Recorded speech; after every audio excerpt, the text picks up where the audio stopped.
आज एका महत्वाच्या विषयावरती व्याख्यानाचे आयोजन करण्यात आले आहे आणि तो विषय म्हणजे केंद्रीय अंदाजपत्रक 2022-23 आणि त्याचे कोणते कोणते पैलू असू शकतील, कोणते कोणते आयाम असू शकतील, नेमक्या कोणत्या तरतुदी त्यामध्ये आहेत आणि त्या संबंधित पैलूंवरती घटकांवरती काय परिणाम होऊ शकतो, अनुकूल प्रतिकूल, या अनुषंगाने अंदाजपत्रकाचे मूल्यमापन एक तटस्थपणे एक अभ्यासक म्हणून, एक समाजाचा जबाबदार घटक म्हणून करण्याचा प्रयत्न मी प्राध्यापक डॉक्टर पी कांबळे करणार आहे. प्रथम मी बहुजन संघटक या सामाजिक संस्थेला अत्यंत मनापासून धन्यवाद देतो. तुम्हा सर्वांना, सर्व सहभागी बंधू भगिनींना मनापासून तुम्हाला पण धन्यवाद देतो आणि मी माझ्या व्याख्यानाला सुरुवात करतो. व्याख्यानाची मांडणी करत असताना एक म्हणजे हे जे केंद्रीय अंदाजपत्रक आहे, ज्याला आपण सेंट्रल किंवा युनियन बजेट असं म्हणतो, ते नेमकं काय असतं, त्याचा अर्थ काय, त्याची आवश्यकता काय, गरज काय, महत्व काय, नंबर 1. नंबर 2 की याला काही संविधानिक आधार आहे का, कॉन्स्टिट्यूशनल बेस आहे का, कॉन्स्टिट्यूशनल आधार आहे का, नंबर 2. नंबर 3 की कोणतंही अंदाजपत्रक किंवा आता हे केंद्र सरकारनं जाहीर केलेलं अंदाजपत्रक, मान्यतेसाठी सादर केलेलं अंदाजपत्रक 1 फेब्रुवारी 2022 ला नेमकं कोणत्या पार्श्वभूमीवरती, कोणत्या सामाजिक आर्थिक परिस्थितीमध्ये ते सादर केलेलं आहे, ते मांडलेलं आहे. ती आर्थिक सामाजिक परिस्थिती देशातली ही पण थोडीशी विचारामध्ये घेणं आवश्यक आहे. कारण कोणत्याही अंदाजपत्रकाचं मूल्यमापन करत असताना, परीक्षण करत असताना आपल्याला ते हवेत करता येत नाही. त्याला काहीतरी आधार लागतो, सपोर्ट लागतो, त्याला काही बेस लागतो, त्याला काही तुलना करावी लागते, त्याला काही कंपॅरिझन करावं लागतं. आणि म्हणून नेमक्या कोणत्या पार्श्वभूमीमध्ये, कोणत्या बॅकग्राऊंड मध्ये हे अंदाजपत्रक मांडलेलं आहे, ते बॅकग्राऊंड पार्श्वभूमी पण विचारामध्ये घेणं आवश्यक आहे. आता हे करत असताना सार्वजनिक अंदाजपत्रकाला आपण वेगवेगळ्या पैलूतून बघू शकतो, वेगवेगळ्या दृष्टिकोनातून बघू शकतो, वेगवेगळ्या अँगल्स मधून बघू शकतो. हे वेगवेगळ्या आयाम ज्याला आपण डायमेन्शन्स असं म्हणतो, त्यातून आपण बघू शकतो. त्यातले काही महत्वाचे आयाम, सगळेच आयाम एकाच वेळेला एका व्याख्यानामध्ये सार्वजनिक अंदाजपत्रकाकडे बघण्याचे शक्य होणार नाही. पण काही महत्वाचे की जे आयाम, जे पैलू, डायमेन्शन्स, ऍस्पेक्ट्स, याकडे आपण बघणं अपेक्षित आहे, आवश्यक आहे, हे पण तुमच्या पुढे मी मांडण्याचा प्रयत्न करेन. मग प्रत्यक्ष या अंदाजपत्रकाचे ठळक वैशिष्ट्य काय, त्यामध्ये नेमक्या कोणत्या तरतुदी आहेत आणि त्या तरतुदी वेगवेगळ्या घटकांवर कशा आहेत, वेगवेगळ्या कार्यांवर कशा आहेत, वेगवेगळ्या उपक्रमांवर कशा आहेत, वेगवेगळ्या क्षेत्रांवर कशा आहेत, याचाही विचार आपल्याला या अनुषंगाने करता येईल. मग आपल्याला ठरवता येतं की नेमकं की यामध्ये काही तुलना करता गेल्या वर्षाशी किंवा सुधारित अंदाजपत्रकाशी नेमका कोणता बदल झालेला आहे, तो बदल अनुकूल आहे, प्रतिकूल आहे, तो बदल तुमच्या पुढे ठेवणं आवश्यक आहे. आणि मग त्याचे परिणाम काय होऊ शकतात, अनुकूल होऊ शकतील की प्रतिकूल होऊ शकतील, ते परिणाम पण आपल्याला या अनुषंगाने, या पार्श्वभूमीवरती आपल्याला विचारात घ्यावे लागतील. आणि मग शेवटच्या टप्प्यामध्ये या अंदाजपत्रकामध्ये, केंद्रीय अंदाजपत्रकामध्ये काही बदल, काही सुधारणा करणं आवश्यक आहे का, असेल तर कोणत्या बदलांची गरज आहे, कोणत्या सुधारणांची गरज आहे, याचाही विचार आपल्याला या अनुषंगानं करणं अपेक्षित आहे किंवा करण्याचा प्रयत्न करेल. अशा प्रकारे साधारणतः 3-4 टप्प्यांमध्ये मी आज माझे व्याख्यान देणार आहे. म्हणजे नेमका अंदाजपत्रक म्हणजे काय, त्याची गरज हेतू काय असतो, संविधानिक आधार काय, कॉन्स्टिट्युशनल फाउंडेशन काय आहे, कोणत्या पार्श्वभूमीवरती हे अंदाजपत्रक मांडलेलं आहे सामाजिक आर्थिक, आणि मग नेमक्या कोणत्या तरतुदी आहेत वेगवेगळ्या पैलूंमधून, डायमेन्शन्स मधून, वेगवेगळ्या क्षेत्रांवरती, ते आपल्याला बघता येईल. आणि मग ते योग्य आहे का अयोग्य आहे, किती बरोबर आहे किती चूक आहे, काय करायला पाहिजे होतं, नेमकं काय झालंय आणि कोणते बदल सुधारणा आपल्याला करता येईल, याची मांडणी प्रामुख्याने आपल्याला करायची आहे. पुनश्च मी बहुजन संघटक प्रामुख्याने राहुल आणि त्यांची जी टीम आहे त्यांना खूप मनापासून धन्यवाद देतो. एका महत्वाच्या देशातल्या प्रत्येक नागरिकाच्या जिव्हाळ्याचा, जवळचा, आपुलकीचा विषय, आणि याच्यावरती एखादं व्याख्यान आयोजित करावं, त्यातून लोकांना कळावं, त्यातून लोकांना समजावं, लोकांचं ज्ञान, साक्षरता, जागृती करण्याच्या हेतून हा केलेला प्रयत्न निश्चितच कौतुकास्पद आहे असं मला वाटतं. जे सहभागी बंधू भगिनी आहेत, जे सहभागी लोक आहेत, त्यांना पण मी धन्यवाद देतो आणि मी माझ्या व्याख्यानाला सुरुवात करतो. पहिली महत्वाची गोष्ट म्हणजे सार्वजनिक अंदाजपत्रक म्हणजे काय, पब्लिक बजेट म्हणजे काय. तर सार्वजनिक अंदाजपत्रक म्हणजे सरकारचं अंदाजपत्रक. येत्या आर्थिक वर्षामध्ये, आर्थिक वर्ष आपलं 1 एप्रिल ते 31 मार्च असं असतं. येत्या आर्थिक वर्षामध्ये म्हणजे 1 एप्रिल 2022 ते 31 मार्च 2023 या 1 वर्षाच्या कालावधीमध्ये, हा 1 वर्षाचा जो कालावधी आहे, या कालावधीमध्ये सरकारला नेमक्या देशातला आर्थिक सामाजिक विकास, त्याचे स्वरूप, त्याची व्याप्ती, त्याची तीव्रता, त्याचं प्रमाण, त्याची गती, त्याचा वेग कशा पद्धतीनं साध्य करायचं आहे, त्यासाठीची धोरणं काय, त्यासाठीचे उपाय काय, त्यासाठी खर्चाची व्यवस्था कित्यानी सरकारनं कशी केलेली आहे, लागणारा महसूल कसा गोळा करणार आहे सरकार, कोणत्या मार्गांचा, साधनांचा वापर सरकार करणार आहे. आणि हे सगळं करत असताना आर्थिक सामाजिक उद्दिष्ट जे आहेत सार्वजनिक अंदाजपत्रकाची, सरकारच्या अंदाजपत्रकाची किंवा या अंदाजपत्रकीय धोरणाची, ती नेमकी कोणती उद्दिष्ट साध्य करण्याच्या हेतून हे अंदाजपत्रक तयार केलेलं आहे आणि त्याची कार्यवाही करण्याचा प्रयत्न मान्यतेनंतर येत्या आर्थिक वर्षामध्ये करणार आहे. त्या दस्तऐवजाला, डॉक्युमेंटला आपण अंदाजपत्रक असं म्हणतो. आणि म्हणून अंदाजपत्रक म्हणजे सरकारचा महसूल आणि सरकारचा खर्च याची योजना असते, याचा आराखडा असतो, आणि त्या माध्यमातून येत्या आर्थिक वर्षामध्ये सरकारला नेमके कोणते सामाजिक आर्थिक विकासाचे, कल्याणाचे कार्यक्रम, धोरणं, उपाययोजना, कृती, व्यवहार, उपक्रम राबवायचे, त्याची कार्यवाही करायची आहे, याचं एक डॉक्युमेंट, याचा एक दस्तऐवज, याचं डॉक्युमेंटेशन, की ज्याला पूर्व मान्यता ते जे सत्ताधारी सरकार आहे, त्यांचे जे मंत्री आहेत, त्या मंत्र्यांच्या त्या सभेमध्ये त्याला मान्यता दिली जाते आणि मग ते पार्लमेंटमध्ये, संसदेमध्ये, केंद्र सरकारच्या बाबतीमध्ये मान्यतेसाठी मांडलं जातं. त्याच्यावरती चर्चा होती, सूचना घेतल्या जातात, काही महत्वाच्या सूचना अंतर्भूत कराव्यात अशी अपेक्षा असते, काही चुकीच्या नको असलेल्या तरतुदी असण्याची शक्यता आहे, ते वगळणं शक्य आहे, आणि मग ते अंदाजपत्रक अंतिम होतं, फायनल होतं. आणि मग संसदेनं मांडल्यानंतर, लोकसभा, राज्यसभा यांनी मांडल्यानंतर मग त्या अंदाजपत्रकाची कार्यवाही, अंमलबजावणी 1 एप्रिल पासून सुरू होते 31 मार्च पर्यंत. त्याचे हेतू काय असतात? अंदाजपत्रकीय धोरणाच्या, अंदाजपत्रकाचे अनेक उद्दिष्ट असतात.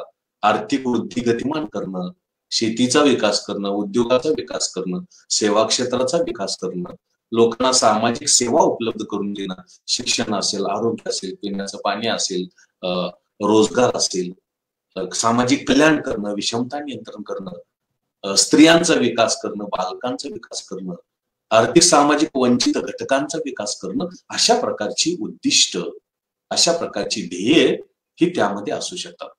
आणि ही ध्येय साध्य करण्यासाठी, ही उद्दिष्ट साध्य करण्यासाठी आवश्यक उपाय, आवश्यक कृती आणि लागणारा खर्च, आणि तो खर्च कसा गोळा करायचा, महसूल कसा गोळा करायचा, याची सगळी मांडणी खातेनिहाय, उपक्रमनिहाय, क्षेत्रनिहाय असते. त्याला आपण अंदाजपत्रक असं म्हणतो. आणि अशा प्रकारे अंदाजपत्रक हे सरकारच्या विकास धोरणाचं एक महत्वाचं धोरण असतं. यामध्ये सरकार वेगवेगळ्या मार्गाने महसूल किंवा उत्पन्न गोळा करतं आणि गोळा केलेला उत्पन्न किंवा महसूल हे वेगवेगळ्या कार्यांवरती, बाबींवरती, क्षेत्रांवरती, आर्थिक उपक्रमांवरती खर्च करण्याचा प्रयत्न करतं.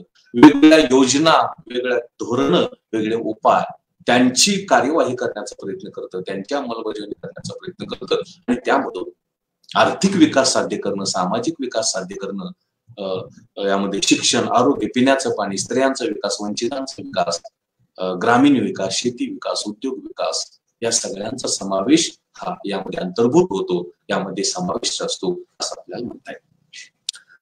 आता सार्वजनिक अंदाजपत्रक आणि संविधान किंवा कॉन्स्टिट्यूशन यांचा काय संबंध आहे? तर अंदाजपत्रक हे संविधानिक डॉक्युमेंट आहे. संविधानाच्या तरतुदीमुळे ते तयार होतं. संविधानामध्ये तरतूद असल्यामुळं केंद्र सरकारनं ते अंदाजपत्रक तयार करायचं असतं आणि त्याची कार्यवाही करायची असते. अशाच प्रकारची तरतूद राज्यांच्या अंदाजपत्रकाच्या बाबतीमध्ये पण आहे. संविधानामधल्या, राज्यघटनेमधल्या तरतुदीमुळेच राज्यांनी सुद्धा अंदाजपत्रक तयार करायचं, त्याची कार्यवाही करायची, अंमलबजावणी करायची, मान्यतेनंतर अशी अपेक्षा असते. आणि म्हणून पब्लिक बजेट, केंद्र सरकारचं बजेट, राज्य सरकारचं बजेट याला संविधानिक आधार आहे, संविधानाचा आधार आहे, राज्यघटनेचा आधार आहे, कॉन्स्टिट्यूशनचा आधार आहे. ते कोणाच्या मनात आलं म्हणून केलं आणि कोणाच्या मनात आलं म्हणून नाही केलं असं नाही चाललं. ते संविधानाचा भाग आहे. संविधान हा बेसिक लॉ आहे, मूलभूत कायदा आहे. यावरती आधारित बाकीचे सगळे कायदे असतात आणि म्हणून हे अंदाजपत्रक अत्यंत महत्वाचं आहे. आता हे जे अंदाजपत्रक आहे, या अंदाजपत्रकाकडे आपण वेगवेगळ्या दृष्टिकोनातून बघू शकतो. सामाजिक विकास म्हणजे शिक्षण काय, आरोग्य काय, गरिबी काय, पिण्याचं पाणी काय, विषमता काय, गृहबांधणी काय, स्त्रियांचा विकास काय, बालकांचा विकास काय, सामाजिक आर्थिक वंचितांचा विकास काय, अल्पसंख्याकांचा विकास काय, अनुसूचित जाती जमातीचा विकास काय, ग्रामीण भागाचा विकास काय, शेतीचा विकास काय, उद्योगाचा विकास काय, सेवा क्षेत्राचा विकास काय, पर्यावरणाचं संरक्षण संवर्धनाचं काय आहे. या सगळ्या अनेक पैलूतून, अनेक बाबीतून आपल्याला त्याच्याकडे बघता येतं आणि त्या चौकटीमध्ये आपण त्याचं परीक्षण करू शकतो. त्या चौकटीमध्ये नेमक्या कोणत्या तरतुदी आहेत आणि कोणत्या तरतुदी अपेक्षित होत्या, कोणत्या तरतुदी करणं गरजेचं होतं आणि नेमक्या कोणत्या तरतुदी बरोबर आहेत का चूक आहेत, पुरेसे आहेत का अपुरे आहेत, याचं परीक्षण, याचं मूल्यमापन आपल्याला करता येतं. मग यामध्ये वृद्धीचं काय चित्र आहे, यामध्ये रोजगार निर्मितीचं काय चित्र आहे, यामध्ये शेती विकासासाठीचं काय आहे, यामध्ये उद्योग विकासासाठीचं काय आहे, सेवा क्षेत्राच्या विकासासाठी काय महत्व दिले, पर्यावरणाचं संरक्षण संवर्धन करण्याचा विचार आहे का, गरिबीचं काय यामध्ये आहे का, रोजगार निर्मितीसाठीचं काय धोरण उपाय आहे का. या अनेक पैलूतून, अनेक डायमेन्शन मधून, अनेक आयामाच्या माध्यमातून आपल्याला त्याचा विचार करता येतो, त्याचं परीक्षण करता येतं, त्याचं मूल्यमापन करता येतं असं आपल्याला म्हणता येईल. आपल्याला माहित आहे की 1 फेब्रुवारी 2022 रोजी 11 वाजता केंद्रीय अर्थमंत्री माननीय निर्मला सीतारामन यांनी आर्थिक वर्ष 2022-23 साठीचं केंद्र सरकारचं अंदाजपत्रक मान्यतेसाठी संसदेमध्ये सादर केलेलं आहे, पार्लमेंटमध्ये. आणि त्याचा आपल्याला अभ्यास करायचा आहे, त्याचं विवेचन विश्लेषण करायचं आहे. त्याकडे आपण वेगवेगळ्या आयामातून, वेगवेगळ्या पैलूतून, वेगवेगळ्या घटकातून आपल्याला त्याचं परीक्षण, निरीक्षण, त्याचं मूल्यमापन आपल्याला करायचं आहे. त्यानंतर हे सगळं करत असताना आपल्याला हवे ते करता येत नाही. आपल्याला पार्श्वभूमी विचारामध्ये घ्यावी लागते. आणि ही पार्श्वभूमी नेमकी कशी असते, तर ही पार्श्वभूमी असते आर्थिक असते, सामाजिक असते, कारण राजकीय पण असू शकते, ग्रामीण शहरी असू शकते, शेती उद्योग असे असू शकते, विषमता गरिबी अशी असू शकते. ही पार्श्वभूमी म्हणजे नेमकं तुमच्या देशापुढं, नेमकं तुमच्या अर्थव्यवस्थेपुढं कोणते नेमके प्रश्न आहेत, कोणत्या नेमक्या समस्या आहेत, ह्या समस्या आपण विचारात घेऊन मगच आपल्याला त्याचं मूल्यमापन करता येतं किंवा मूल्यमापन करावं लागतं किंवा मूल्यमापन करण्याची आवश्यकता असते असं आपल्याला म्हणता येतं. म्हणजे कोणत्याही अंदाजपत्रकाचं, केंद्र सरकारचं असू द्या, राज्यांचं असू द्या, किंबहुना स्थानिक सरकारांचं सुद्धा असू द्या, की ती जी प्रचलित अर्थव्यवस्था, ती जी प्रचलित समाज व्यवस्था आहे, तिचे नेमके प्रश्न कोणते आहेत, तिची नेमकी आव्हानं कोणते आहेत, नेमके प्रश्न कोणते आहेत, ते प्रश्न, ती परिस्थिती विचारामध्ये घ्यावी लागते. मग ते अनुकूल असेल, प्रतिकूल असेल, चांगले असेल, वाईट असेल, हे सगळं आपल्या विचारामध्ये घ्यावं लागतं. का? कारण हे प्रश्न सोडवण्यासाठी, ही आव्हानं सोडवण्यासाठी, या समस्या सोडवण्यासाठीच्या उपाययोजना, त्यासाठीचे प्रश्न, त्यासाठीची धोरणं, त्यासाठीच्या खर्चाच्या तरतुदी आणि तो खर्च भागवण्यासाठी, तो खर्च करण्यासाठी लागणारा महसूल गोळा करावा लागतो, उत्पन्न गोळा करावं लागतं. ते कसं आपण करणार आहोत याचा विचार आपल्याला या अनुषंगानं करावा लागतो. आता नेमकी पार्श्वभूमी काय आहे, आर्थिक सामाजिक परिस्थिती काय आहे देशाची, हे विचारात घेण्यापूर्वी एक गोष्ट तुम्हाला सांगणं अपेक्षित आहे. कुठलंही तुम्ही अंदाजपत्र घेतलं, केंद्र सरकारचं घ्या किंवा राज्य सरकारचं घ्या, त्यामध्ये एकूण 4 वर्षाची माहिती असते, 4 वर्षाची आकडेवारी असते. आता यावर्षी माननीय निर्मला सीतारामन यांनी 2022-23 अंदाजपत्रक मांडलेलं आहे. म्हणजे 2022-23 साठी केंद्र सरकारचा महसूल कसा आहे, खर्च कसा आहे, कशावर भर दिले सरकारनं, कशावरती दुर्लक्ष झाले, हे आपल्याला बघता येतं. तसंच त्याच्या अगोदर 2021-22 सुधारित असतं, रिवाइज्ड बजेट असतं, आणि 2021-22 अंदाजित इस्टिमेटेड बजेट पण असतं, आणि मग 19-20 अंदाजपत्रक ऍक्च्युअल असतं, प्रत्यक्ष असतं. म्हणजे 22-23 अंदाजित इस्टिमेटेड बजेट, 21-22 सुधारित, 21-22 अंदाजित आणि 20-21 प्रत्यक्ष, अशी 4 वर्षाची माहिती, 4 वर्षाची आकडेवारी, 4 वर्षाच्या तरतुदी, 4 वर्षाचे बदल, 4 वर्षाच्या उपाययोजना, 4 वर्षाची सरकारची धोरणं, आणि त्यामध्ये कसा बदल होत जातोय, कसा बदल झालेला आहे, व्हायला लागलेला आहे, हे सगळं आपल्याला या अंदाजपत्रकामध्ये मिळतं. आणि म्हणून हे फार महत्वाचं डॉक्युमेंट आहे. ते संविधानिक डॉक्युमेंट आहे, त्याला राज्यघटनेचा, संविधानाचा आधार आहे, आणि म्हणून ते आपण अत्यंत गांभीर्यानं, सिरियसली, पण त्याच वेळेला तटस्थपणे, न्यूट्रली, एक जबाबदार नागरिक म्हणून, एक जबाबदार समाजातला घटक म्हणून, एक शिक्षक म्हणून, एक संशोधक म्हणून आपण सगळ्यांनी त्याकडे बघणं आवश्यक आहे. आणि सुदैवानं म्हणा की आज बऱ्यापैकी समाजामध्ये, समाजातल्या लोकांमध्ये, वेगवेगळ्या घटकांमध्ये अंदाजपत्रकाबद्दलची जाणीव, जागृती, माहिती झालेली आहे, मिळालेली आहे, साक्षरता निर्माण झालेली आहे.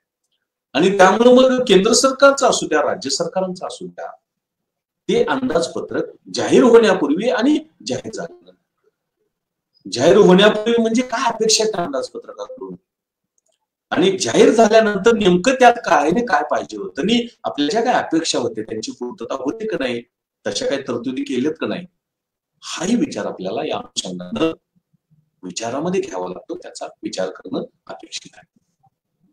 आता हे बघितल्यानंतर मग आपल्याला 1 फेब्रुवारी 2022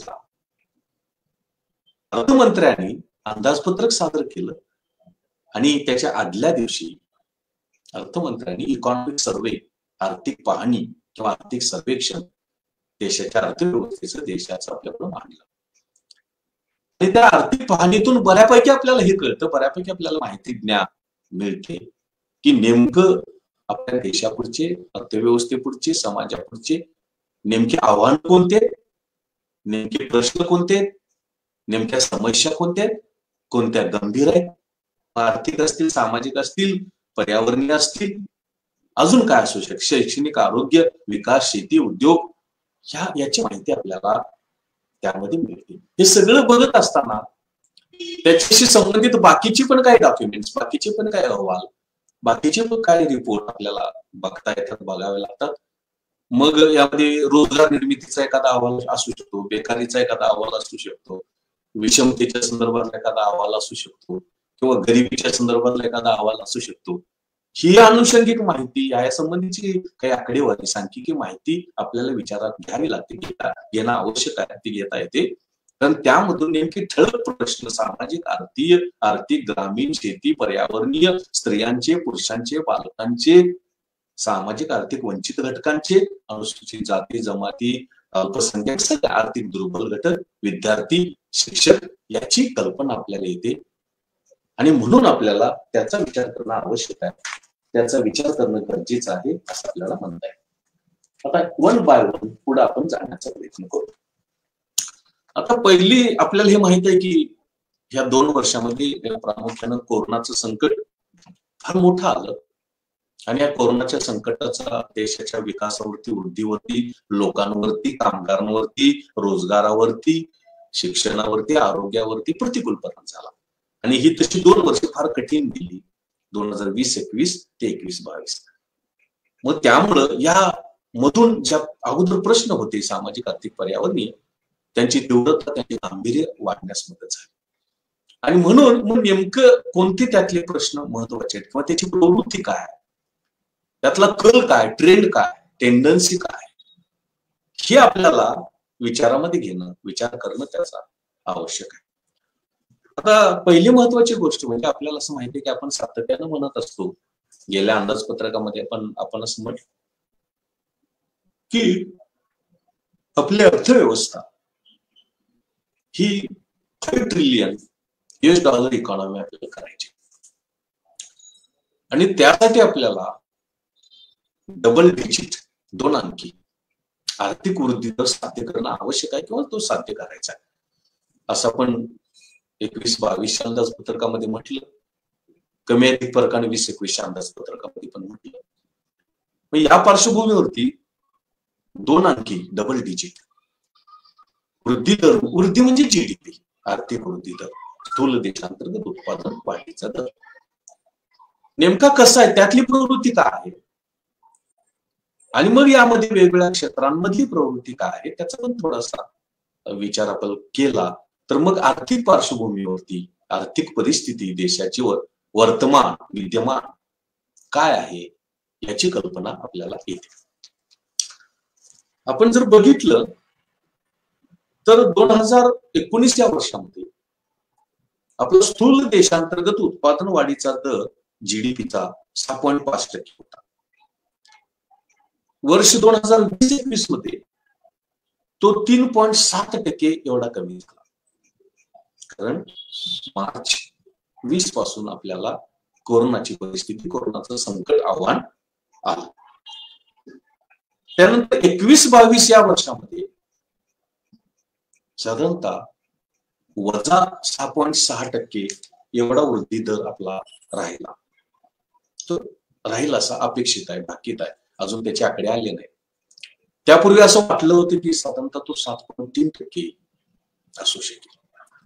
मग आता 22-23 या वर्षामध्ये, ज्या वर्षाचे हे अंदाजपत्रक आहे, त्या वर्षामध्ये आपला हा जो आर्थिक वृद्धीचा दर आहे, जीडीपीचा ग्रोथ रेट आहे, तो जीडीपीचा ग्रोथ रेट किती असू शकेल, तो वृद्धी दर किती असू शकेल याचं पण भाकीत फोरकास्टिंग या इकॉनॉमिक सर्व्हे मध्ये, आर्थिक पाहणीमध्ये, आर्थिक सर्वेक्षणामध्ये आपल्याला मिळतं, ते दिलेलं आहे. आणि तो वृद्धी दर आपल्याला 9.2% असू शकेल असं भाकीत करण्यात आलेलं आहे. म्हणजे आपली $5 ट्रिलियन इकॉनॉमी होणार आणि जवळपास डबल डिजिट 2 अंकी वृद्धी दर आपला साध्य होणार असं भाकीत या सर्वेक्षणाच्या माध्यमातून, आर्थिक पाहणीच्या माध्यमातून केल्याचं आपल्याला दिसतं. पण मला यामध्ये शंका निर्माण होते की हे 6.6 आणि हे 9.2 म्हणजे जवळपास 15% वृद्धी दर होणं फार मोठी कठीण गोष्ट आहे. संपूर्ण भारताच्या इतिहासामध्ये आपल्याला कधी शक्य झालं नाही. 10च्या आत गेलो आपण, काही वेळेला 10च्या वर गेलो असेल कारण चालू किमतीनुसार, पण 15% वृद्धी दर साध्य करणं हे कठीण आहे. आणि म्हणून मला असं वाटतं की हे जे भाकीत आहे ते भाकीत जरा अतिरिक्त आहे किंवा ते वाढीव आहे, अवास्तव आहे की काय, अशा प्रकारची शंका माझ्यासारख्या एका छोट्या अभ्यासकाला, एका समाज चिंतकाला, एका तटस्थपणे विचार करणाऱ्या व्यक्तीला, नागरिकाला, जबाबदार नागरिकाला वाटते. म्हणजे 15% जीडीपीचा दर, स्थूल देशांतर्गत उत्पादन वाढीचा दर साध्य करणं, निर्माण करणं, तो रिअलाइज करणं, अचीव करणं ही फार अवघड गोष्ट आहे. हे कसं काय या इकॉनॉमिक सर्व्हे मध्ये आणि या अंदाजपत्रकामध्ये सरकारनं अर्थमंत्र्यांनी केलंय, हा संशोधनाचा विषय आहे. मला तर असं वाटतं की ते ओव्हर एस्टिमेशन आहे, तो अतिरिक्त अंदाज आहे. तो साध्य करणं या परिस्थितीत तर अजिबातच शक्य नाही. मग हे ओव्हर आकडे दिसतात, अतिरिक्त भाकिताचे आकडे दिसतात असं मला वाटतं. याचा अजून एक डेटा आपल्याला सांगता येतो की आपली जी अर्थव्यवस्था आहे त्या अर्थव्यवस्थेची वृद्धी मोजण्याचं दुसरं एक साधन आहे, म्हणजे PMI ज्याला म्हणतात, पर्चेसिंग मॅनेजर्स इंडेक्स.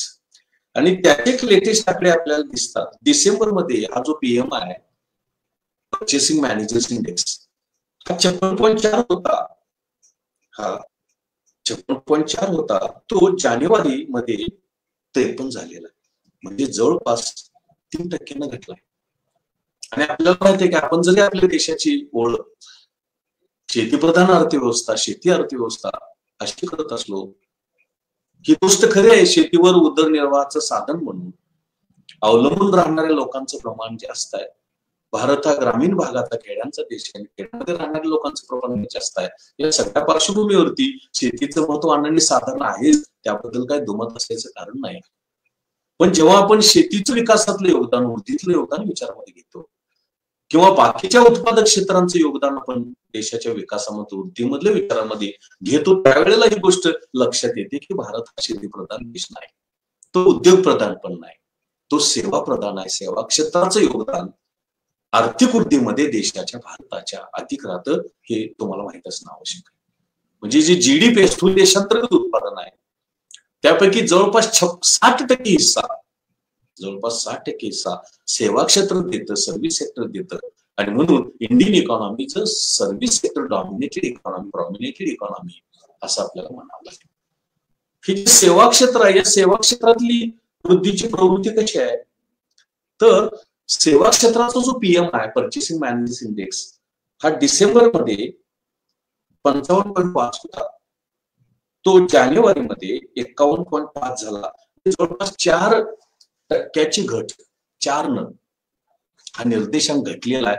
म्हणजे एका बाजूनं अर्थव्यवस्था घसरायला लागली, GDP घटायला लागला, आणि दुसऱ्या बाजूनं आपली जी प्रमुख सेवा क्षेत्र डॉमिनंट जी अर्थव्यवस्था आहे, ही आता सेवा क्षेत्र सुद्धा घटत आहे, घसरत चाललेला आहे. त्याच्यावरती पण प्रतिकूल परिणाम झालेला आहे, किंवा अजून ते रुळावरती आलेलं नाही असं म्हटलं तर ते वावगं ठरणार नाही. म्हणजे आपली आर्थिक वृद्धी एकतर ओव्हर एस्टिमेटेड आहे, अतिरिक्त अंदाजित आहे, आणि दुसरी गोष्ट म्हणजे ती गतिमान करणं ही एक महत्वाचं आर्थिक आव्हान आहे, प्रश्न आहे. दुसऱ्या बाजूला आपल्याला असं लक्षात येतं का बघा की कोरोनाच्या कालावधीमध्ये सुद्धा टाळेबंदी असेल, नियंत्रण असतील, किंवा 144 कलम असेल, किंवा अजून काय प्रोटोकॉल असेल, याचा परिणाम म्हणून उद्योग बंद झाले, व्यवसाय बंद झाले, व्यापार बंद झाला, उपक्रम बंद झाले, आणि त्यामुळे रोजगार निर्मिती कमी झाली, थंडावली. कारण टाळेबंदी असेल, नियंत्रण असतील, बंधनं असतील, 144 कलम असेल, तर या स्थितीमध्ये ते व्यवहार, ते उद्योग, ते व्यवसाय चालू राहू शकत नाही.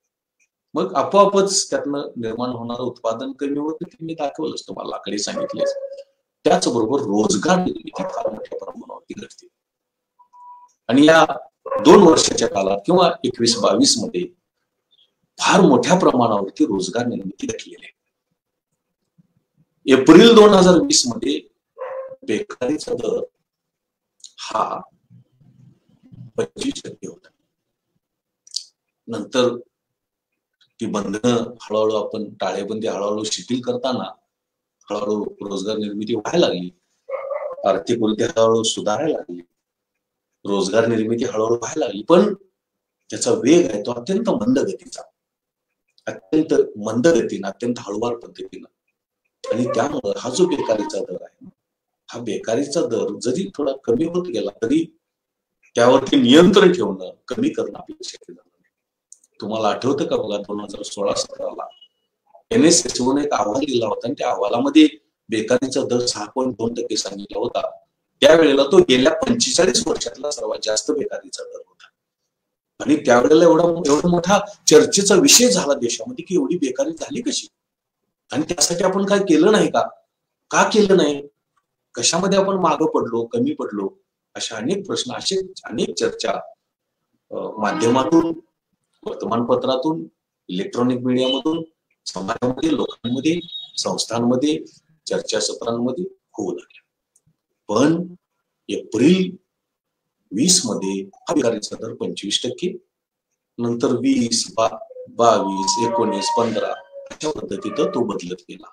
आज जानेवारीमध्ये बेकारीचा दर साधारणतः 10% आहे. त्यामध्ये शहरातला जास्त आहे आणि खेड्यातलं थोडा कमी झालेला आहे. पण सिद्धांत असं सांगतो, आर्थिक सिद्धांत असं सांगतो, इकॉनॉमिक थिअरी असं सांगते की तुमच्या देशामध्ये बेकारीचा दर 3% पर्यंत चालू शकतो. त्याला नॅचरल अनएम्प्लॉयमेंट, नैसर्गिक बेकारी असं आपण म्हणतो. आणि ती बेकारी कुठल्याही देशामध्ये असू शकते.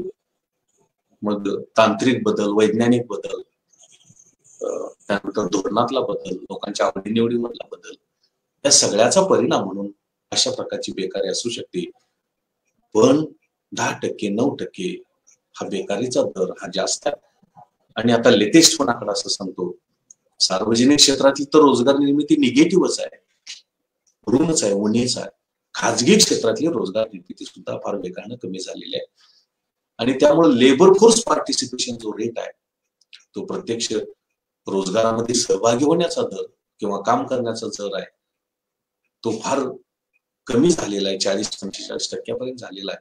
आणि कोट्यावधी लोक हे बेकार झालेले आहेत, असा लेटेस्ट पण आकडा सांगतो. मग या पार्श्वभूमीवरती जेव्हा रोजगार निर्मिती होत नाही, तेव्हा बेकारी वाढत जाते. आणि बेकारी सीएमआयनं डेटा दिला, मी तुम्हाला सांगितलं, centre for monitoring Indian economy नावाची एक संस्था आहे, फार मोठ्या प्रमाणावरती रोजगार निर्मितीचा अभ्यास करते, बेकारीचा अभ्यास करते, रोजगार निर्मिती कशी होत चाललेली आहे, घटत चाललेली आहे, कुठल्या क्षेत्रामध्ये, अनौपचारिक काय, औपचारिक काय, स्त्री पुरुष काय, ग्रामीण शहरी काय, सुशिक्षित अशिक्षित काय, औद्योगिक काय, शेती, अशा अनेक अँगल्स मधून, पैलूमधून रोजगार निर्मिती बेकारीचा अभ्यास करते आणि त्याचे आकडेवारी प्रसिद्ध करते. अनेक अहवाल आपल्याला बघायला मिळतात आणि त्यामधून मग आपल्याला कळतं की नेमकी रोजगार निर्मिती कशी होत चाललेली आहे, बेकारीची काय परिस्थिती आहे, स्त्रियांमध्ये काय, पुरुषांमध्ये काय, सुशिक्षितांमध्ये काय, अशिक्षितांमध्ये काय, ग्रामीणमध्ये काय, शहरीमध्ये काय, शेतीमध्ये काय, उद्योगामध्ये काय, याची माहिती आपल्याला कळते. आणि त्यावरून एक आपल्याला असं चित्र दिसतं की बेकारीचा प्रश्न फार गंभीर आहे, बेकारीचं आव्हान फार मोठं आहे, अत्यंत तीव्र आहे असं आपल्याला म्हणता येईल. आता जेव्हा आपली बेकारी वाढते त्यावेळेला आपोआपच गरिबी वाढते.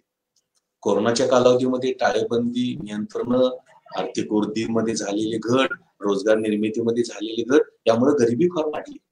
कोट्यावधी नव्यानं गरिबांची संख्या वाढली अगोदरच असताना. आणि दुर्दैवानं म्हणा, आपण गरिबीबाबत, गरिबांच्या बाबतीमध्ये आपण फार प्रामाणिकपणे, फार सिन्सिअर, फार रिग्रस, ऑनेस्ट नाही असं पण आपल्याला दिसतं. लेटेस्ट गरिबीची रेषा असं सांगते की खेड्यामध्ये प्रत्येक व्यक्तीला प्रत्येक दिवसाला 27 रुपये मिळाले आणि शहरामध्ये प्रत्येक व्यक्तीला प्रत्येक दिवसाला 32 रुपये मिळाले, तर तो गरीब नाही, तो गरीब नाही. आता समजा एवढं 50 रुपये दिले, खेड्यामध्ये दिले आणि शहरामध्ये दिले, तरी सुद्धा ती व्यक्ती आपला उदरनिर्वाह करू शकत नाही. नुसतं 2 वेळेचं जेवण जरी घेतलं, चहा सोडा, नाश्ता सोडा, शिक्षण सोडा, आरोग्य सोडा, बाकीचं काय सोडा, कपडा सोडा, तरी 2 वेळेचं जेवू सुद्धा तो शकत नाही, 50 रुपये दिले तरी सुद्धा. आणि आपली गरिबीची रेषा 50 रुपयाच्या आत आहे, ती 37 रुपये खेड्यासाठी आणि 42 रुपये ही शहरासाठी आहे. आंतरराष्ट्रीय पातळीवरती $2.5 अमेरिकन डॉलर, $2.25 अमेरिकन डॉलर एवढी गरिबीची रेषा आहे. म्हणजे $2 अमेरिकन डॉलर जरी धरलं तर आज जवळपास 75 रुपये एवढा अमेरिकन डॉलर, भारतीय रुपया यामध्ये विनिमयाचा दर आहे. म्हणजे 150 रुपये कुठं आणि 50 रुपयाच्या आत कुठं, हे तुम्ही करू शकता, बघू शकता, त्याची कल्पना करू शकता. आता ही जी संकुचित आपली गरिबीची रेषा आहे, त्याचा जरी आधार घेतला तरी सुद्धा गरिबीचं प्रमाण फार मोठं आहे आपल्या देशात. कोट्यावधी लोक गरीब आहेत. आणि कोरोनाच्या कालावधीमध्ये ह्या सगळ्या प्रतिकूल परिणामांमुळे अजून कोट्यावधी लोकांची गरिबीमध्ये, गरिबांमध्ये भर पडलेली आहे. आता हे जेव्हा आपल्या लक्षात आलं की गरिबीचं योग्य मापन होत नाही, तरी सुद्धा गरिबी एवढी आहे, मग खरी गरिबी, वास्तव गरिबी किती असू शकेल? म्हणून जागतिक विकास बँकेनं किंवा वर्ल्ड डेव्हलपमेंट बँकेनं पहिल्यांदा बहुआयामीचा गरिबीचा निर्देशांक मोजला होता भारताच्या संदर्भामध्ये एक 5 एक वर्षापूर्वी वर्ल्ड डेव्हलपमेंट रिपोर्टमध्ये. आणि जागतिक बँकेनं असं सांगितलं होतं की त्याला बहुआयामी गरिबीचा निर्देशांक, मल्टी डायमेन्शनल पॉवर्टी इंडेक्स असं म्हणतो. आणि त्यावेळी त्यांनी सांगितलं की जवळपास 55% गरीब, बहुआयामीचा हा निर्देशांक वापरला तर 55% लोक भारतातले गरीब आहेत.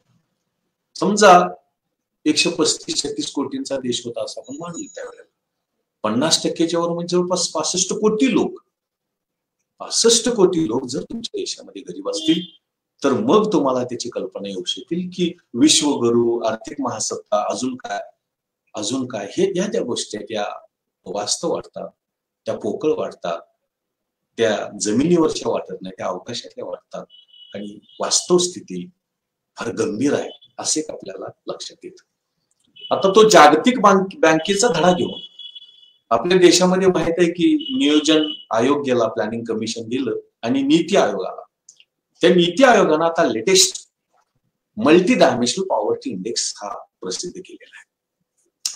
त्या बहुआयामी गरिबीच्या निर्देशांकाप्रमाणे भारतात बेकारीची तीव्रता 45% वर आहे.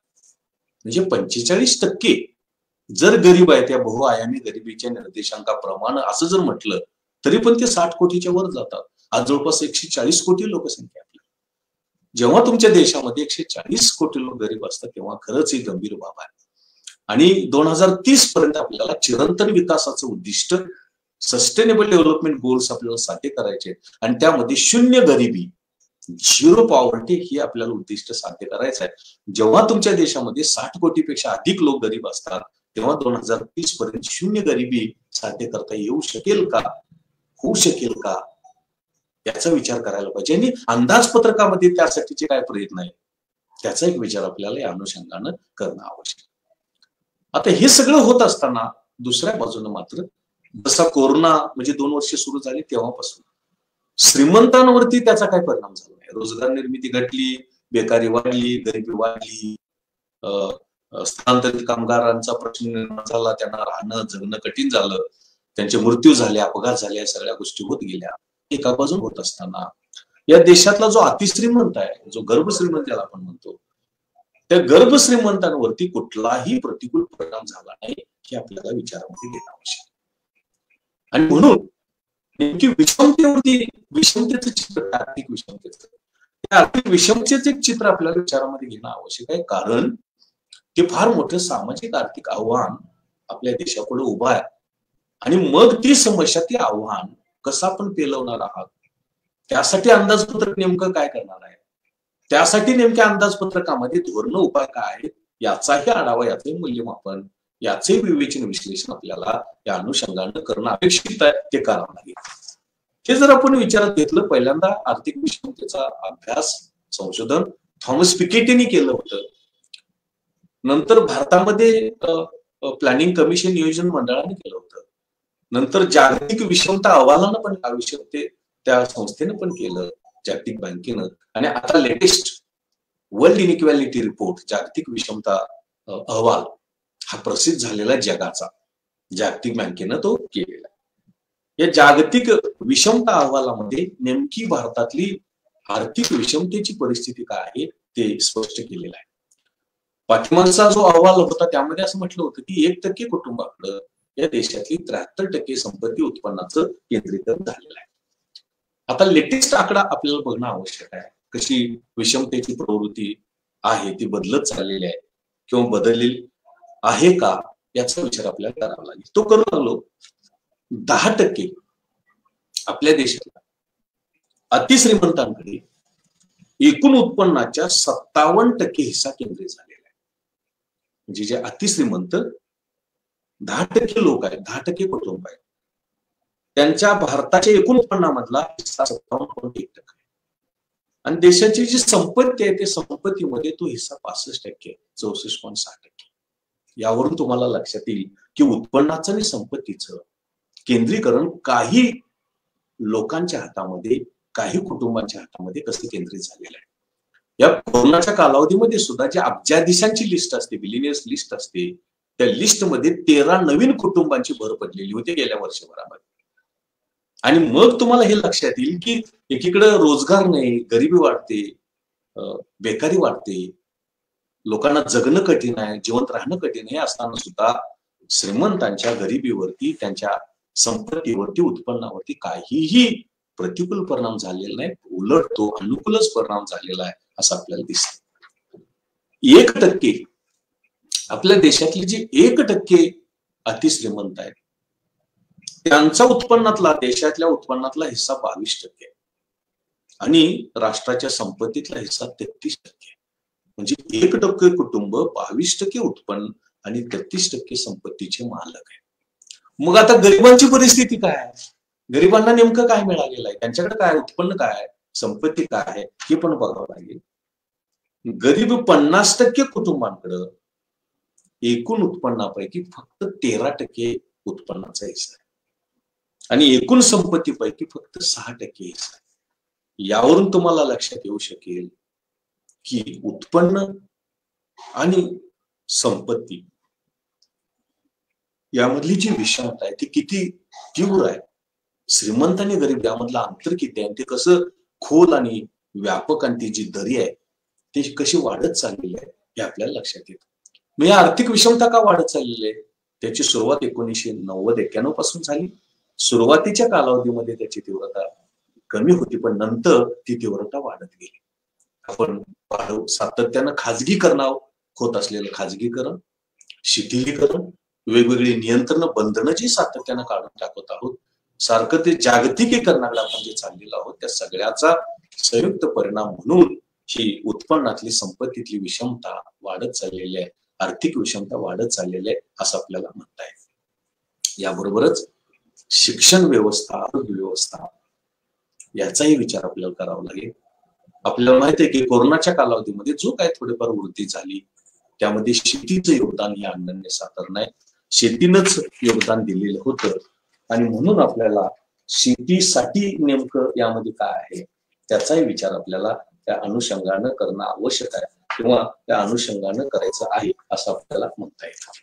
आता मग मी जातोय अंदाजपत्रकाकडे की नेमका अंदाजपत्रकामध्ये काय तरतुदी करण्यात आलेले आहेत, नेमका अंदाजपत्रकामध्ये नेमकं काय साध्य करण्याचा प्रयत्न केला जाणार आहे ते आपण बघूया. पहिली गोष्ट म्हणजे हे अंदाजपत्रक असं म्हणतं की आपल्याला वृद्धी वाढवायची आहे आणि समावेशक कल्याण साध्य करायचं आहे, तंत्रज्ञानाचा विकास करायचा आहे, ऊर्जेच्या वापरामध्ये बदल करायचा आहे आणि हवामान बदल नियंत्रित करायचा आहे. कारण हवामान बदलाची नेमकीच जागतिक परिषद झाली. त्यानंतर खाजगी गुंतवणूक ही वाढवायची आहे आणि सार्वजनिक गुंतवणूक कमी करायची आहे.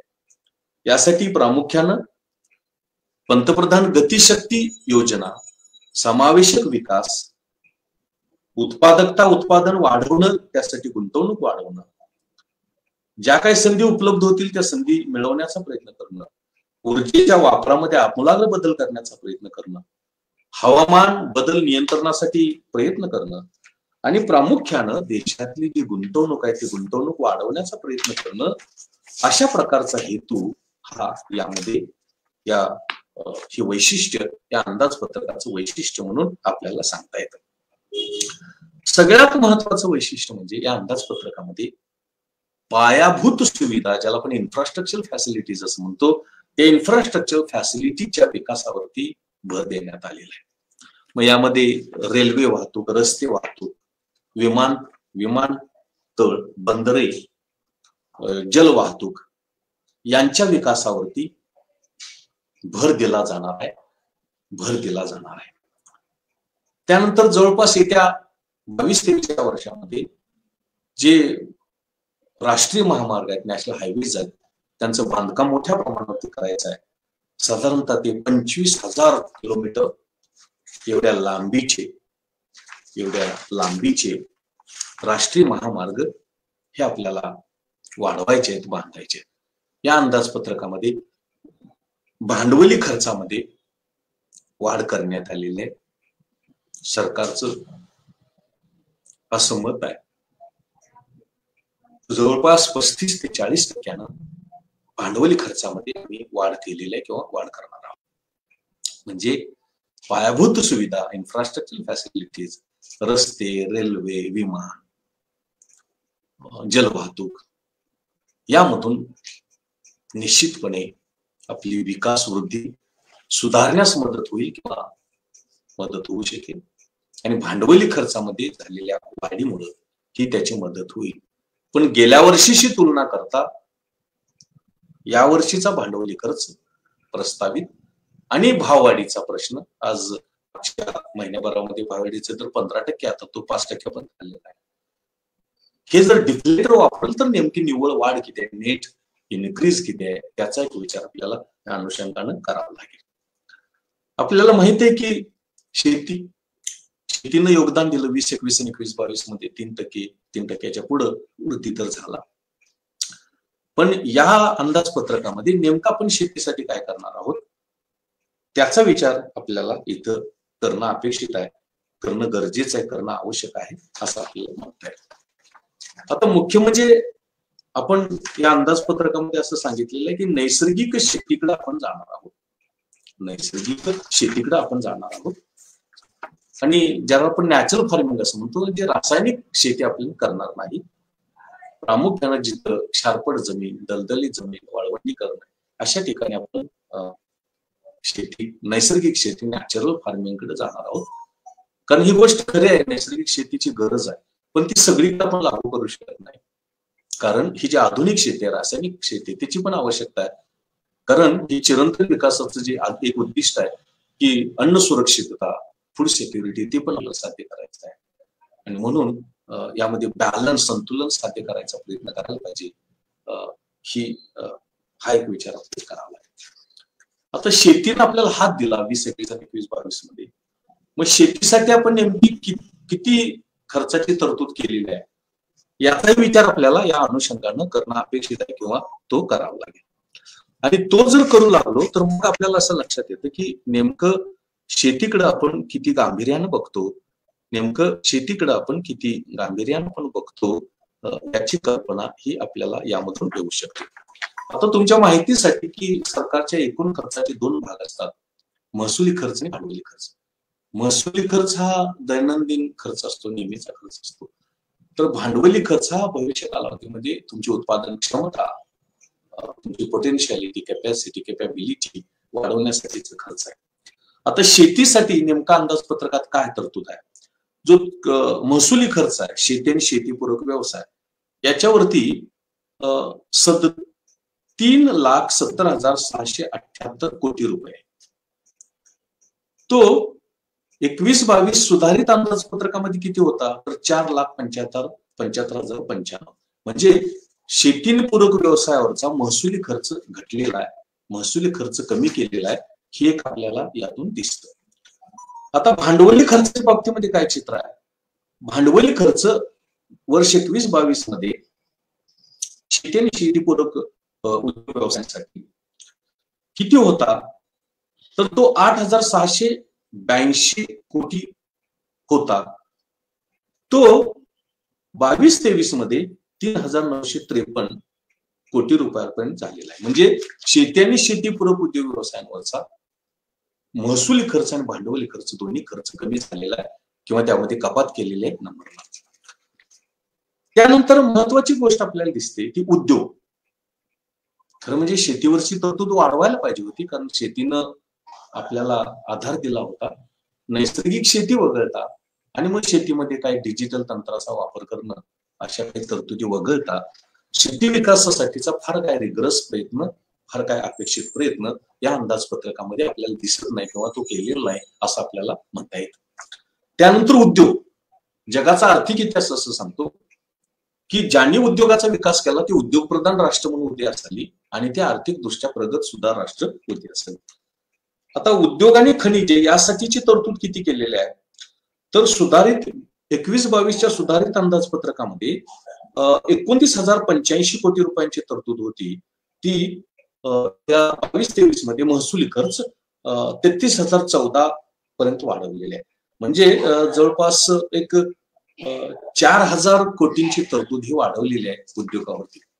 पण मला असं वाटतं की ही उद्योगावरची तरतूद पुरेशी आहे असं मला वाटत नाही, कारण उद्योगाला फार मोठा फटका या कोरोनाच्या कालावधीमध्ये बसलेला आहे आणि त्यामुळं उद्योगाला बूस्ट देण्यासाठी मोठ्या गुंतवणुकीची गरज होती, मोठ्या खर्चाची आवश्यकता होती, पण तशी तरतूद यामध्ये झाल्याचं आपल्याला दिसत नाही किंवा केल्याचं आपल्याला दिसत नाही असं आपण बोलूया. भांडवली खर्चाच्या बाबतीमध्ये काय केलेलं आहे की 21-22 मध्ये 6,597 कोटी रुपये होते, ते 7,676 कोटी रुपये, म्हणजे एक अंदाजे 1,000 कोटी रुपयांची वाढ यामध्ये केलेली आहे. हे पण मला असं वाटतं की भांडवली खर्च हा महत्वाचा असतो, पण त्या मानानं ही महसूल आणि भांडवली खर्च औद्योगिक विकासासाठी मर्यादित आहे, अपुरे आहे, असे चित्र आपल्याला दिसतं. मग थोडस आपण याच्याकडे गेलो सामाजिक क्षेत्राकडे, की मग आपल्याला असं दिसतं की नेमकं शिक्षणावरती काय केलेलं आहे.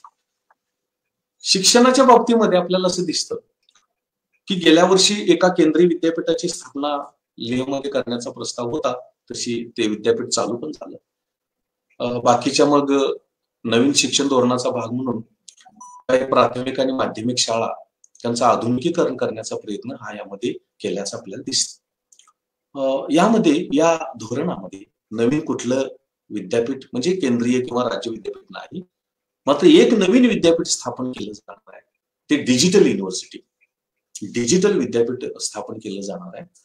आणि जे हायस्कूल्स आहेत, प्राथमिक शाळा आहेत, त्यांच्यासाठी टीव्ही चॅनेलची संख्या वाढवली जाणार आहे. जवळपास ती 200 नवीन टीव्ही चॅनल्स विद्यार्थ्यांसाठी शिक्षणासाठी निर्माण केली जाणार आहेत, असा एक प्रस्ताव शिक्षणाच्या बाबतीमध्ये. नवीन केंद्रीय विद्यापीठ नाही किंवा राज्य विद्यापीठ नाही किंवा कुठली नवीन संशोधन संस्था किंवा संस्था निर्माण करण्याचा प्रस्ताव यामध्ये नाही.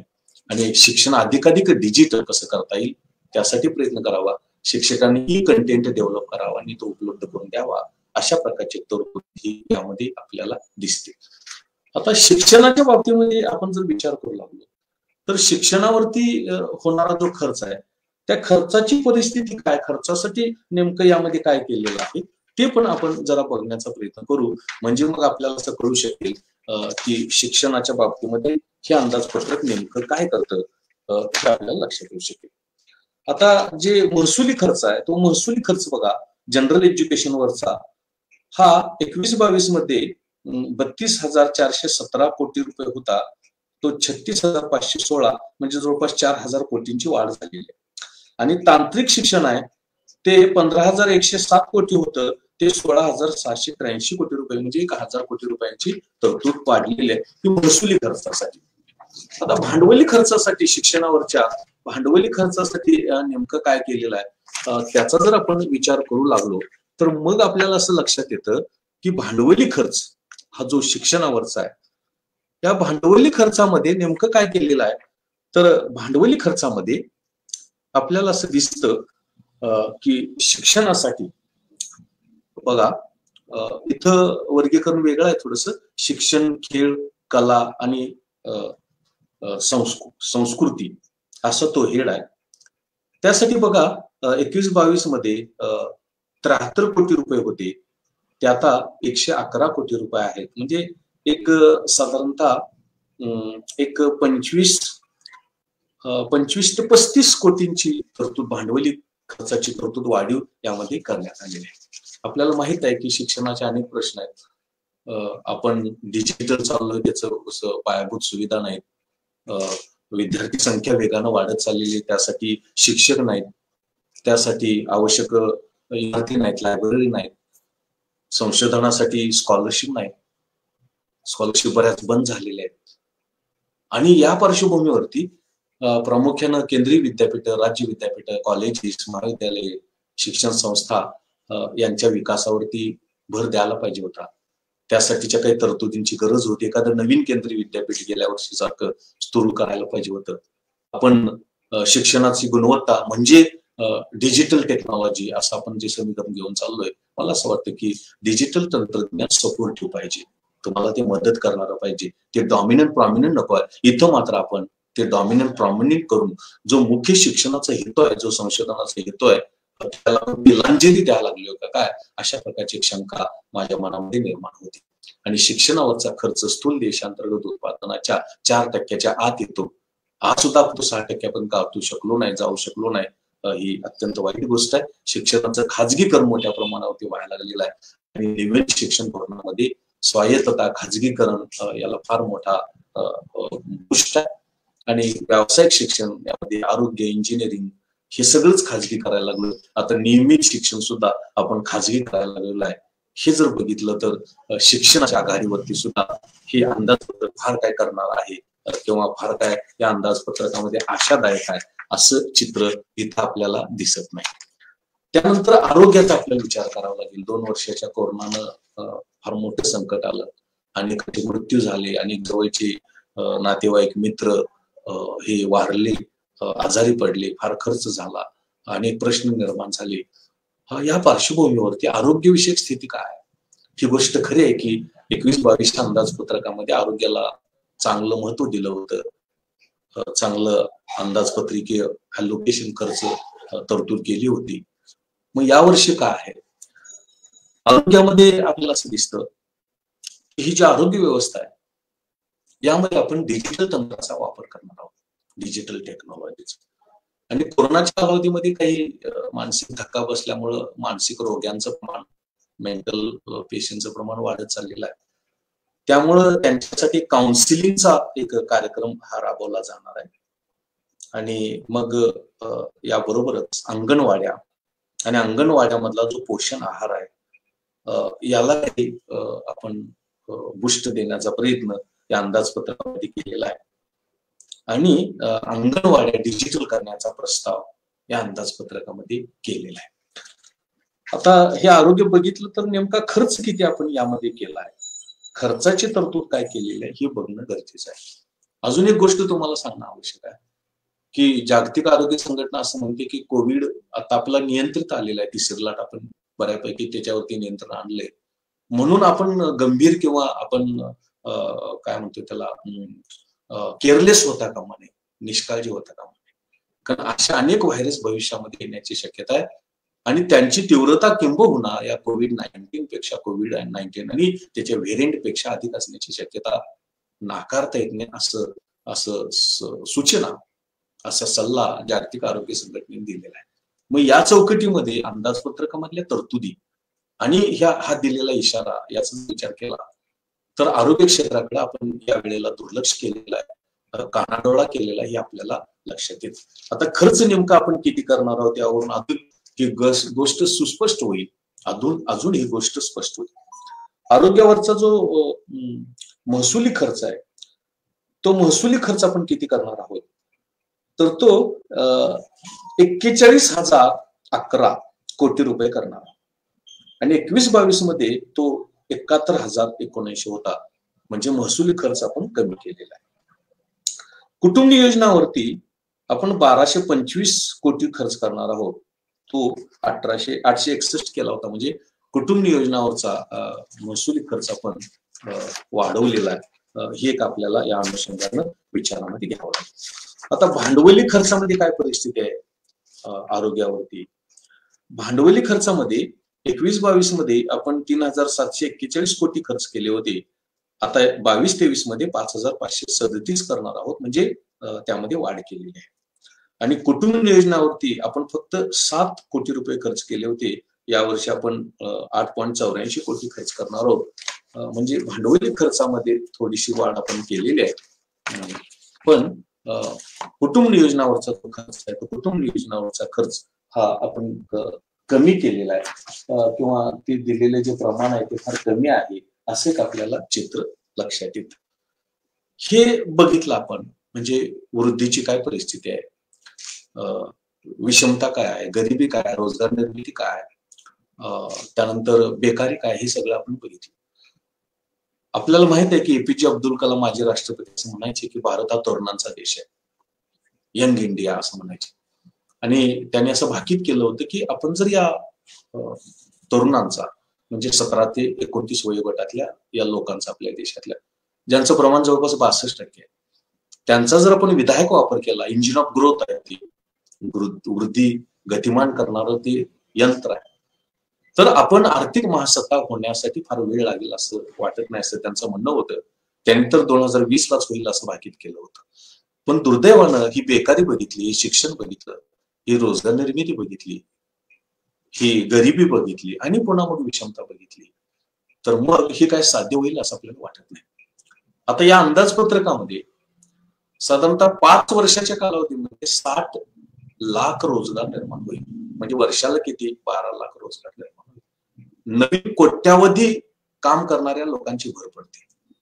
आणि आहेत ते राहिलेच, आहेत ते आहेतच. नवीन कोट्यावधी काम करणाऱ्या लोकांची भर पडते आणि आपण फक्त 12 लाख रोजगार वर्षाला निर्माण करणार आहोत.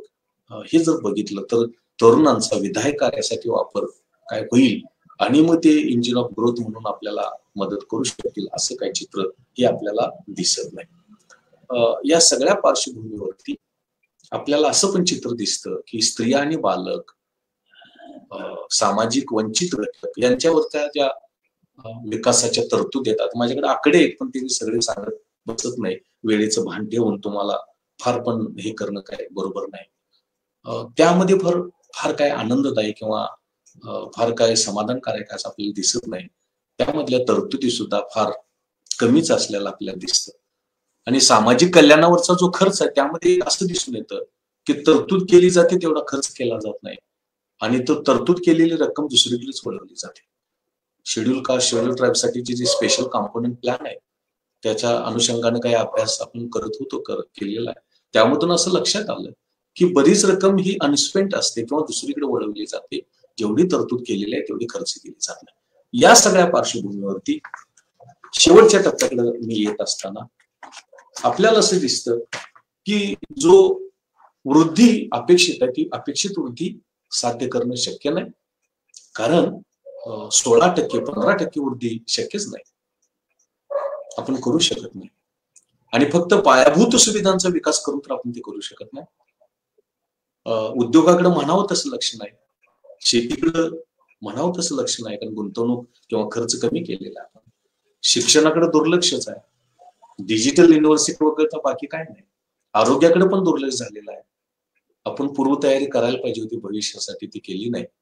रोजगार निर्मिती 12 लाख फक्त होईल. केंद्र सरकारची खाती, मंत्रालय यामध्ये किंवा केंद्रीय विद्यापीठ यामध्ये किंवा शिक्षण संस्था, संशोधन संस्था यामधल्या नोकर भरतीच्या संदर्भामध्ये काय येतं नाही. Mahatma Gandhi national rural employment guarantee programme मनरेगावरची तरतूद कमी करण्यात आलेली आहे. हे सगळं आपण बघितलं तर मला असं वाटतं की फक्त पायाभूत सुविधा ही चांगलीच गोष्ट आहे, त्याचं आपण स्वागत करायलाच पाहिजे. नैसर्गिक शेती जिथं जमिनीचं आरोग्य बिघडलेलं आहे तिथंच हे चांगलं आहे, पण आधुनिक शेती नैसर्गिक शेतीमध्ये समतोल साधावं लागेल. बेकारी 0% कशी निर्माण करायची, कसं साध्य करायचा प्रश्न आहे. अन्न सुरक्षितता सगळ्यांसाठी उपलब्ध करणं आवश्यक आहे. गरीब कल्याण योजना यामध्ये बंद केलेली आहे किंवा तरुणांसाठी काय यामध्ये नाही, गरिबांसाठी काही नाही. आणि म्हणून हा अंदाजपत्रक एक पायाभूत सुविधांचा विकास हे जर सोडलं तर बाकी फार काय यामध्ये आहे असं मला वाटत नाही. शिक्षण पिछाडीस आहे, आरोग्य पिछाडीस आहे, नोकरदार वर्गाचे काय तरतूद नाही, सामाजिक कल्याणाचे कार्यक्रम त्यासाठीच्या तरतुदीमध्ये फार काय समाधानकारक तरतुदी आपल्याला दिसत नाही. या सगळ्या पार्श्वभूमीवरती हे जे अंदाजपत्रक आहे फक्त पायाभूत सुविधांचा विकास करू आणि मग काय बाकीच्या अनुषंगिक काय सुधारणा करू, त्या माध्यमातूनच आपली उद्दिष्ट, मग ती $5 ट्रिलियन इकॉनॉमी असेल किंवा रोजगार निर्मिती असेल किंवा अजून काय असेल ते प्रयत्न करण्याचा प्रयत्न करते.